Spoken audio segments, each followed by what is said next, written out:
Good morning, lovely people. It's Mr. X Stitch here, a daily vlog.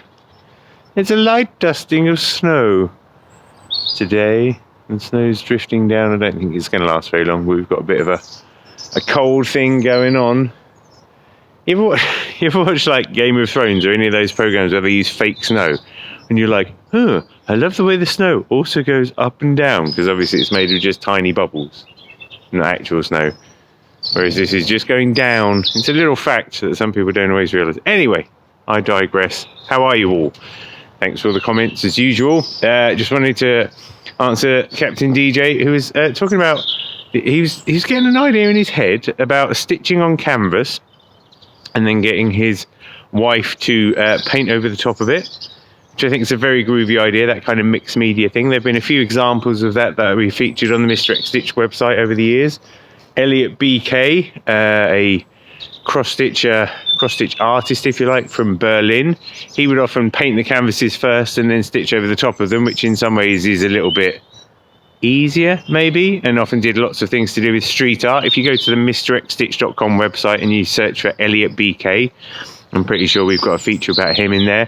There have been a few people, even recently, Deanne Reeves, a post that we recycled. We did an interview with her back in 2011 and we updated that recently to see what she's been doing lately. She paints on canvases and then machine embroiders over the top of them, and they're sort of abstract, but they also look a bit like floral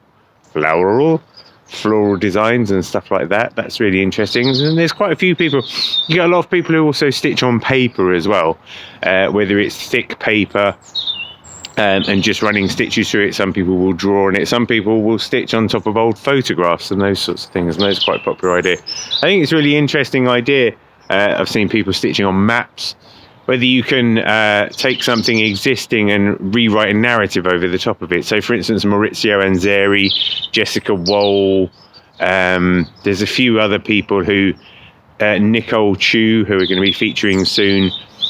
It's almost like you reapply another story. So you take an original story, whether it's a picture or something like that, and then by stitching over the top of it, you can add a new element to the narrative that is taking place. Melissa Zexter being another person. So I'd say go for it, get that mixed media thing on. A lot of the time, to be honest, I've been known to do stitching in the past while I've been eating, and then the minute I get a bit of food in my stitching, suddenly that is also considered mixed media, and that's okay. So yeah, I mean, I think it's good. There's something about the combination of creating things with your partner that it's quite nice if it works, and there are plenty of examples when it does. But I think it can also be fraught with danger, quite possibly. So, and then somebody asked a while ago, like whether my wife does embroidery and stuff, and she does bits and pieces. She's a bit of a quadruple threat. Like, she can pretty much turn her hand to anything if she wants. She's a very creative person. She was good on the macrame for a little while there. But yeah, I think a long time ago, because I was married before, and again, when I first started being Mr. X Stitch, and it was like 2012, all kind of fun time, Etsy was fun, blah, blah. People would be like, oh, is your wife into needlework? And I think the thing is like, it seems like a nice idea that you would have the same interest, or particularly, if you're both bloggers and all of those sorts of things. But at the same time, it'd be horrendous, I think, to be a couple and you both had like your own lifestyle-y type blog things, because you'd really believe your own hype. And one of the things I love about my wife now, she runs a wheelchair service. She works for the NHS. She does a great job of improving people's lives in very different ways to the way that I clearly improve people's lives.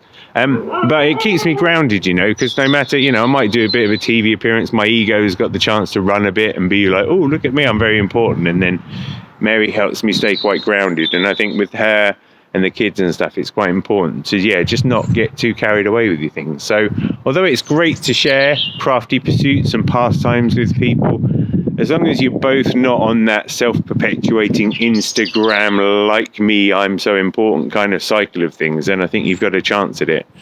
Let me know what you think. I'd love to know whether you've got creative pursuits that you do with your partners, or whether, I think for me and Mary, probably decorating and making nice meals. Those are the kind of creative pursuits that we do. But let me know what you think. I'm sure I'll talk to you soon. Love you guys. See you later.